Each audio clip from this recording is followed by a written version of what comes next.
Hello everyone, welcome back to my channel. Today we're not in the closet because I am acclimating some fish and I just want to keep an eye on them while I am recording. Hopefully the audio doesn't turn out too badly. If you hear any weird flopping noises, it's because my dog has decided now is the time to play, and I'm trying to keep her from going after one of her squeaker toys.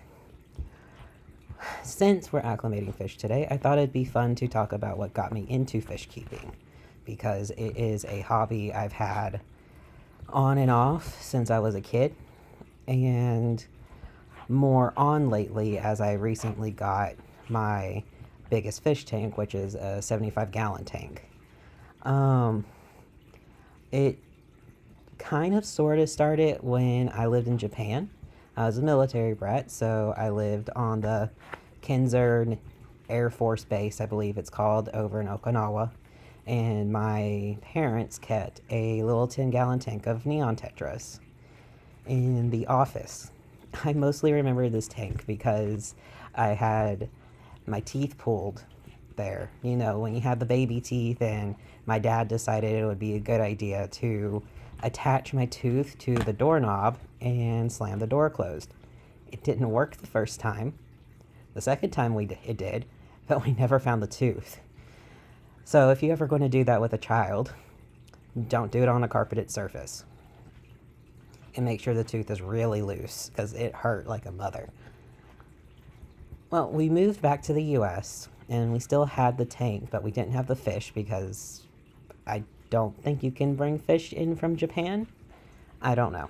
It was a different time. This was like right around 2000 when we moved back. So, move back. Eventually, we get another fish, more neon tetras.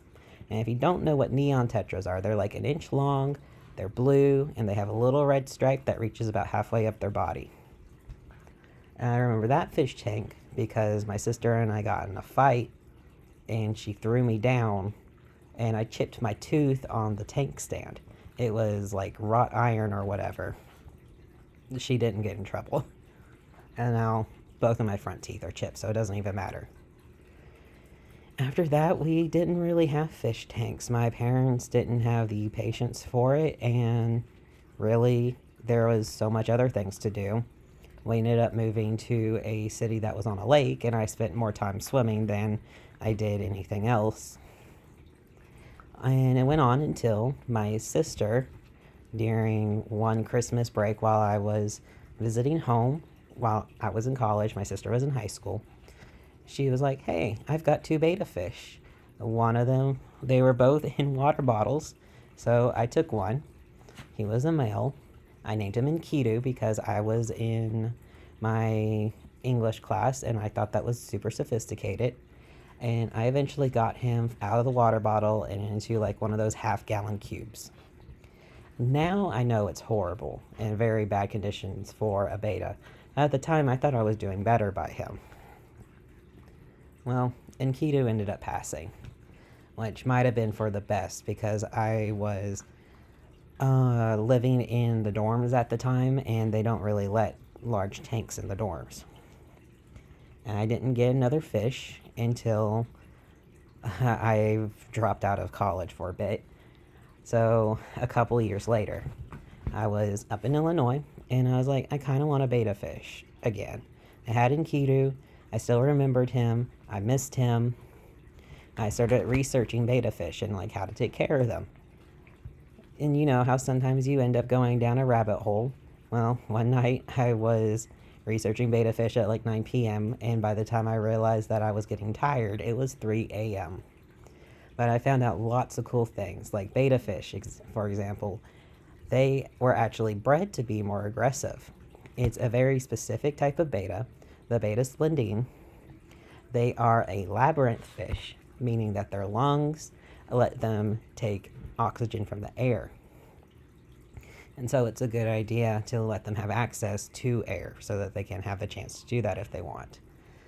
The males will create bubble nests, and it doesn't mean they're happy, but it does mean that they feel like it's time to spawn. So they get randy.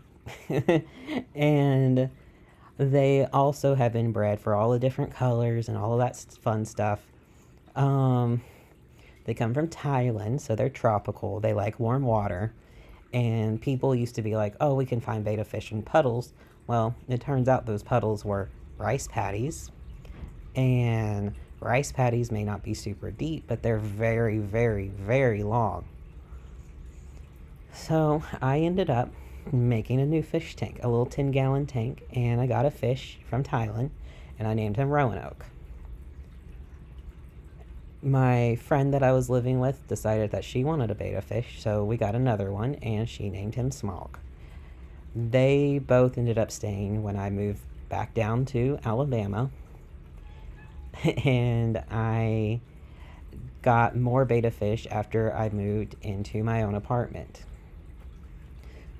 This is when I started getting in the trend of naming my fish after, well, my betta fish after Norse gods. I had Loki, who was a girl, Freya, also a girl, Balder, a boy, Tyr, a boy, and other than Tyr, they were all from PetSmart because at the time I worked at PetSmart, first in pet care and then as a dog groomer.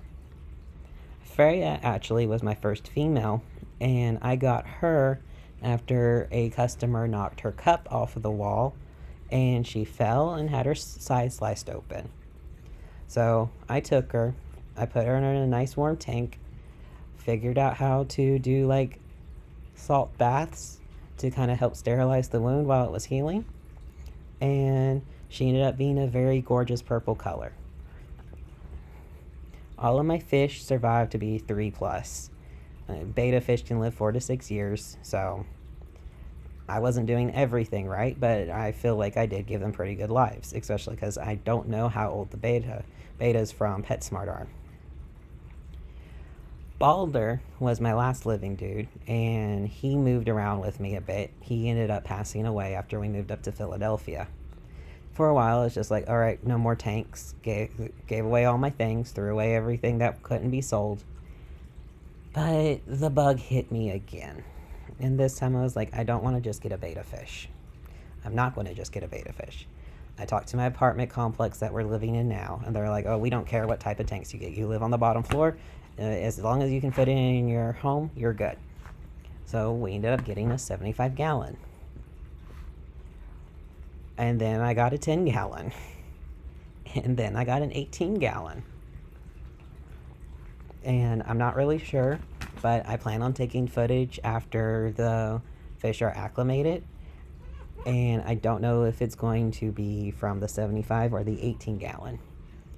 The 75-gallon has been long home to a couple of bettas. Not the betta splendine, but a different type of betta. I don't remember the scientific name, but they're a wild type, and they have like a little bit of blue on the edge of their fins. We also have several Amano shrimp, which they're pretty hard to breed in captivity, so they're the only type of wild caught fauna that I've had. I guess they can count crustacean, fish. They're not fish, they're shrimp. But they're only wild types that I ever get. Wild caught, rather. We also have these huge Corydoras. Corydoras are a type of catfish. They are known for like having like sort of armored plating on their bodies, and these guys are about as big as my hand. They're very personable.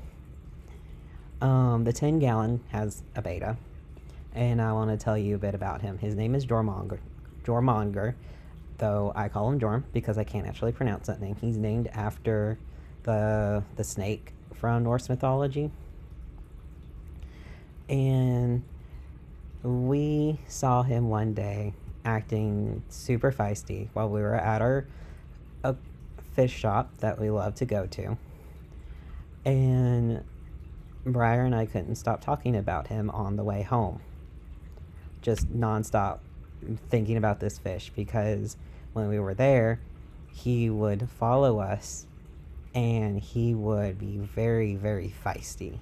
Like, you put your finger in front of him, he started going ham, trying to attack you, flaring, which flaring is when a fish will like open their gills and kind of make themselves look bigger. They kind of puff up. It's great. It was just, he had such a personality. And so I actually went up the next day and I was like, hey, Harvey, our fish guy, we really want him. Is he still there?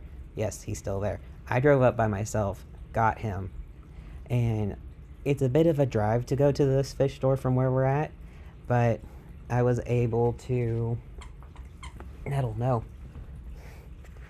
I was able to check on him a couple of times during the drive, to the point that every time I peeked in the bag, he started trying to attack me again. Now he eats from my hand, and he's still feisty. The only tank mates he can have are snails, as long as they don't fit in his mouth. Because when we first got him, there's a little itty bitty snail. He sucked it up, chomped on it just a little, and then spat it out. But it's my dream to eventually have a very large tank that's full of discus, which are they're considered a harder fish to keep. And I've been learning a lot lately about how to handle water parameters and how to keep plants alive. It's been a huge learning experience with my 75-gallon especially. And I don't know. Today was the day I wanted to talk about my fish tanks and how I got to this point. And they're not, a lot of people don't see them as very personable pets, but the two wild type bettas in my big tank is next to my popcorn popper. And when I start making popcorn, they'll come over like, what are you doing? If I'm messing around in the substrate, our really big cory cats will immediately start snuffling around. You know how catfish have those whiskers? Well, they have the whiskers too. They're called barbels. And I just watch them go nuts with their little barbels in the dirt. Like, what you got? What did you put in here? And we'll just sometimes see a shrimp go right through the middle of the water. Meanwhile, Jorn will attack his own reflection because he thinks it's another betta fish. So, I think that's it for today. Like I said, it's been a long day. I try to spend my partner's Briar's days off with them. And Wednesdays we'll usually go out because it's a little quieter. The place where the aquarium is absolutely nuts on Saturdays, and we're never doing that again. They're both very anxious people, and being around huge crowds is horrible. So we're never going to do that again, especially not around the holidays. But that makes me curious about, like, do you guys like fish? Do you hate fish? Have you ever had fish? What is your favorite non-traditional pet? Why is my dog insisting on climbing in my lap while I'm talking? I don't think I can answer that last one. I don't think you guys can either. But hopefully you like the video, because, like I said, I'm going to be putting in some prime fish footage today instead of Minecraft. Let me know what you think. I'm not even going to speed it up, I think, depending on how it goes. Alright, everyone stay hydrated. I'm going to go get some water right now because I drank alcohol today. And I will see y'all tomorrow.